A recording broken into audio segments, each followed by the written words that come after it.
बधाई भी देता हूं। मैं इस अवसर पर आज वीर गति प्राप्त हो चुके अपने सैनिकों के प्रति, देश सेवा में संलग्न रहे अपने वेटरन्स के प्रति तथा अपने सैनिकों के प्रति कृतज्ञ राष्ट्र की तरफ से भी आभार व्यक्त करता हूं।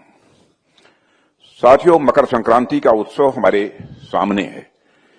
इस दिन को लोग अपने परिवार वालों के साथ सेलिब्रेट करते हैं। आज मुझे अपनी लार्जर फैमिली यानी आप सबके साथ मकर संक्रांति भी सेलिब्रेट करने का भी अवसर मिल रहा है। साथियों, आप सभी केवल सर्विस से रिटायर हुए एक सैनिक मात्र नहीं हैं। आप हमारी राष्ट्रीय चेतना के जीवंत स्तंभ हैं। आप हमारे सामूहिक साहस के प्रतीक और हमारी भावी पीढ़ियों के आप प्रेरणा स्रोत हैं। 20 साल की उम्र के आसपास जब आप लोगों ने यह निर्णय लिया होगा कि आपको आर्म्ड फोर्सेज में जाना है, तो आपने उस समय केवल एक पेशा नहीं चुना था, एक सैनिक के रूप में आपने एक संकल्प लिया था। एक वह संकल्प जहां व्यक्ति स्वयं को पूर्णतः राष्ट्र के लिए समर्पित कर देता। आपने वह व्रत निभाया जिसमें आपने स्वयं से ऊपर राष्ट्र को ही प्राथमिकता दी है।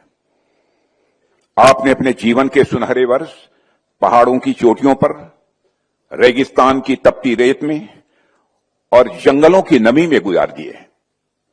आप चाहते तो किसी भी फील्ड में चले जाते, वहां आपको इतनी चुनौतियों का भी सामना शायद नहीं करना पड़ता और आप अपने परिवार वालों के साथ भी ज्यादा रह पाते।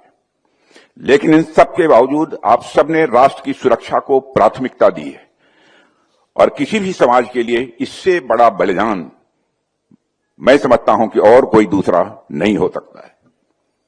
आप सभी का जीवन त्याग और बलिदान की वह जीवंत कहानी है जो किसी भी तरह से शब्दों में नहीं बांधी जा सकती है। साथियों, मैं पहले भी कई मंचों से इस बात को दोहरा चुका हूं कि रक्षा मंत्री के रूप में आप सबके साथ और आप सबके लिए काम करना मेरे जीवन के सुखद क्षणों में से एक है और यह मेरा सौभाग्य है और मेरा यह सौभाग्य है कि मुझे अपने सैनिकों के जीवन में आ रही चुनौतियों को बेहद नजदीक से देखने का और उनका समाधान करने का अवसर मिला है। मैं कभी अपने कोलीग्स के साथ भी बैठता हूं तो मैं कहता हूं कि अपने राजनीतिक जीवन में कई जिम्मेदारियों का निर्वाह कर चुका हूं। राज्य में मुख्यमंत्री से लेकर होम मिनिस्टर,